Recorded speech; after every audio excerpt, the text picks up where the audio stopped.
Hindi pala nahihinog ang papaya. Pag binawasan mo na, tapos nilagay mo sa fridge. So, yun ang ginawa ko. Sabi ko, babawasan ko lang ng konti, ilagay ko sa tinola, tapos pahinugin ko na, nilagay ko sa fridge. Ay, siyo nga lang ang dating ng lola. So, naisip ko, sabi ko, it's either gagawin kong atsara, pero pag atsara kasi kulang ako ng samya. Sabi ko, meron akong gulay, ay isda na pampano, pinarito. Gagataan ko na lang siya. Pero, kalahati lang yung niluto ko niyan kasi nga, ang dami din. So, ang papaya ay hindi lang prutas. Gulay din siya. Marami siyang magagawa na gulay as a gulay. Pero as a fruits, isa lang talaga, kakainin mo lang siya sa fruits, ganyan. Pero as a gulay, napakadami siyang pwedeng ihalo sa tinola, sa nilaga, atsara, ginataan, lahat. Ang dami mong pwedeng paglagyan yan. So, ayan na nga, nakikita nyo, hindi talaga siya nahinog. Bakit ang mahihinog? Nilagay mo sa fridge, syunga-syunga. So, kalahati lang yun talaga ang ginataan ko. Kasi nga, wala nga ang dami.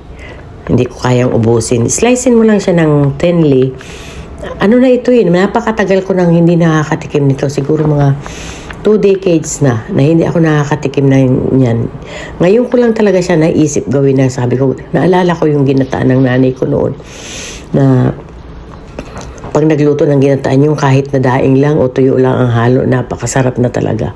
So ayan na, isang mangkok na yan, na-slice ko na yan. At kinain ko yan ng 2 beses lang, Diyos ko Lord. Parang pagkatapos kong kumain ay nagsisi talaga ako. Kasi nga sabi ko, grabe ang nakain kong kanin. Nakain kong kanin may higit 460 grams. Tapos yan, 2 kainan lang yung ang dami na yan. Hinaluan ko yan ng pampano na prito. So mag-uumpisa na nga tayo maggata.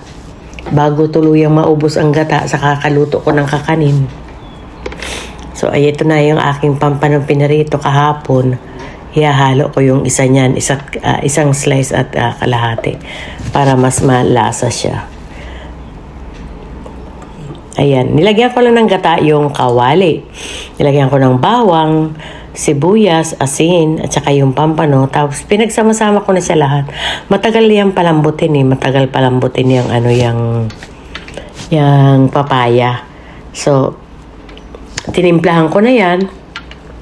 Tapos, tatakpan ko na lang siya para mahinaan ko ng apoy para lumambot yan. Kasi pag medyo, medyo iga-iga na, saka mo naman ilalagay yung pangalawang gata dyan. So, hindi pa yan masyadong So, ayan na nga. Pagkatapos kong lutuin, siyempre, bumanat na ako. Nakikita nyo yung kanin na yan. Diyos ko. Grabe ang sisi ko dyan. Sobra ang pagsisisi ko. Ang dami ko talaga nakain. Sabi ko, hindi na ako kakain ng marami kasi nga, diet ako.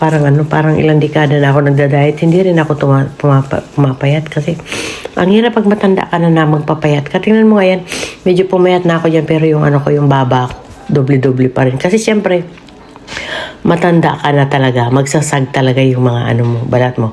At habang nanonood ako, habang kumakain ako, nanonood ako ng addict na ako, fanatics na ako ng Pugong Biyahero. Lahat sila ng PB team, lahat yan, pinanonood ko yan.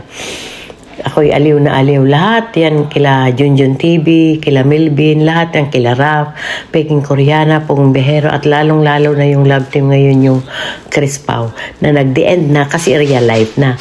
Grabe yan, napapaiyak nila ako at napapatawa nila ako. Mas madalas akong tumatawa sa kanila, lalo na pag nagsama si Raf at saka si Chris na, at saka yung kapatid ni Ralph, ay wala na.